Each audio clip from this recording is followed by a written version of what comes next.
With only 9 days to go until the presidential election, both national as well as battleground state polls are indicating a very tough road for John McCain right now. Here with their take on where this race stands are CNN contributors for the best in the business. Democratic strategist James Carville is in New Orleans. Republican strategist Alex Castellanos is in Boston. Republican strategist Leslie Sanchez is in New York. And Democratic strategist Donna Brazile, she's with me right here in Washington, D.C. Guys, thanks very much for coming in. Let me read to you from what a unnamed McCain advisor told our reporters here at CNN. There's a lengthy story on it at CNN.com. If those of you want to go there, you can read it. They're referring to what's going on in the McCain campaign right now, specifically Sarah Palin, the vice presidential candidate. One advisor is saying, she is a diva. She takes no advice from anyone. She does not have any relationships of trust with any of us, her family or anyone else. Also, she is playing for her own future and sees herself as the next leader of the party. Remember, divas trust only unto themselves, as they see themselves as the beginning and end of all wisdom. Wow, that's a pretty strong comment coming from a McCain advisor, Alex. What's going on? Because it looks like the finger pointing is already starting. Well, that's what happens sometimes at the end of a campaign when things are not going too well. But you know, I don't think that's exactly an accurate picture of what's going on. I mean, one thing we all know about presidential campaigns, the new vice presidential nominee is always very heavily scripted. Every single word that comes out of Sarah Palin's lips, really, for these past month or so, has been scripted by the campaign. So for the campaign to say that she's not reflecting what they intend her to say, I think is very misleading. As a matter of fact, I'm told that when she was on the airplane and got that copy of the speech about William Ayers and Obama palling around with terrorists, I'm told that her instincts were that that's not a good place for the campaign to go. But she was talked into doing that by the campaign, and so that her instincts, I thought in that case, were better than the campaign's, and she was a loyal trooper and did her job. But I think it's unfair for the campaign to do that. Let's bring in James first. James, you've been around a lot of campaigns, many of them winning, I think, in your case, but not all of them winning. Give us your perspective. Not all of them. Give us your perspective as a Democratic strategist. Well, Paul Begala and I wrote a piece calling for finger pointing to begin on October 20th, and have taken our advice, and obviously the Palin people pointing at the McCain people, and the McCain people at the Palin people, and you have the eggheads pointing at the ditto heads. And today's paper is just everybody blaming everybody, David Frum and David Brooks blaming Rush Limbaugh, and they're calling for triage in the party and everything else. This is what happens when a campaign falls behind. It falls apart, and right now the entire right-wing movement of the United States is pointing at each other, and this is going to continue to happen. Leslie, it looks sort of ugly out there. You know, Wolf, it does, but I don't think that's unusual to campaigns. I think with respect, yes, it's a competitive race. Yes, John McCain is behind, but listen to what he was saying earlier. As long as he's within 4 to 6 points, it is a competitive race. There are going to be people that are either circling the wagons or shooting within.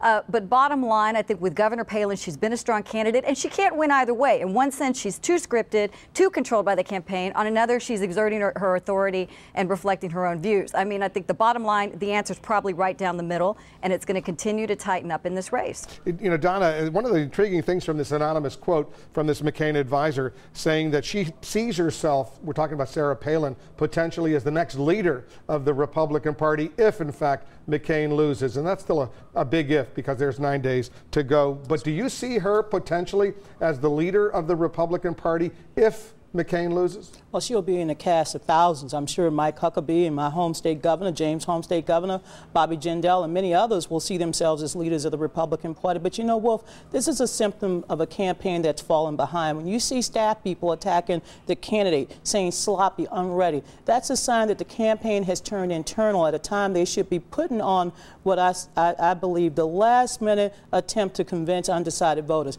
It's a terrible sign for the campaign. How much of a problem would you say, Alex, the whole clothing, makeup, hair issue has been for Sarah Palin and for the Republican ticket? We did some checking. She spent, as you know, about $150,000.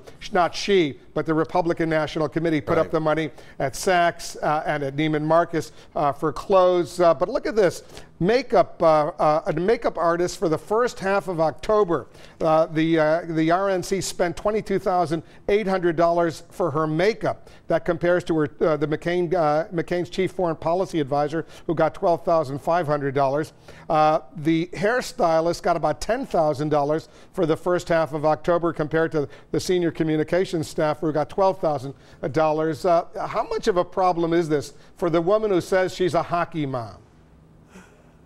Oh, I think we all know that she's pretty frugal up in Alaska, but looking good for the TV cameras for CNN is expensive, Wolf. You know how that is, and besides that, all the clothes. It's going to be a cold winter in Alaska. We got to get ready. Look, this is a minor distraction, and nobody really cares about this. It's not central to their lives. What is central is that Sarah Palin actually did something remarkable for the McCain campaign. She gave him a message. John McCain has been the outsider, the maverick, the guy who's going to change Washington, but he couldn't give his own campaign that message until Sarah Palin came along. Vice presidential nominees usually don't do that. She did that for him. And that was the best month of the campaign until her standing was eroded, I think, by a lot of media attacks, and then the economic meltdown. There's no doubt, James, that she did rally the base. If that was her mission, she did an incredibly excellent job rallying the conservative religious base of the Republican Party. But at that point, it was up to John McCain to bring in the independents, the undecided, the middle of the roaders. But a lot of them say they were turned off by what Sarah Palin said and what she stood for. So it seemed that she did some good for the Republicans, but she also did some bad. Well, she did rally a conservative base, and that's a very, very, very fair analysis. Well, but she also, again, this is this egghead, ditto head divide they have. A lot of highly respected conservative intellectuals just out and out question her ability to be president of the United States. And this is part of the civil war that's going on in the Republican Party. If you look at the New York Times Sunday Magazine section today, Robert Draper, an excellent journalist, they were all pointing fingers about how the McCain campaign had different messages and things like this. This is very typical of a party and a movement that is falling apart before an election. I think they're going to have a hard time to maintain discipline between now and Election Day. Go ahead, Leslie. Well, if it's not unusual for economic conservatives and social conservatives to clash within the Republican Party, that's been happening historically. You're exactly right. Governor Palin mobilized this base and got it so that John McCain could be within 4 to 5 points. Look at the Reuters C-SPAN Zogby poll came out last night, or basically early this morning. It shows within 5 points that John McCain is closing that gap with incomes of $35,000 and higher. If he can continue to maintain that, and even if you look at the fact you take out California and New York out of that, look at the other 48 states, it is really probably closer to dead even. This is still a competitive race. Before people are writing the eulogies, I think you need to focus on the positives. And the last thing, with respect to this makeup stuff, why aren't we talking about what Hillary Clinton spent? Why aren't we talking about Michelle Obama, who has her own traveling staff as well with there? I just think it's sometimes disingenuous just to focus on one and not all the others. Well, let me just say two things. Hold on. She's been quite alienating to independents, who clearly are the majority in this electorate and the majority of undecided voters.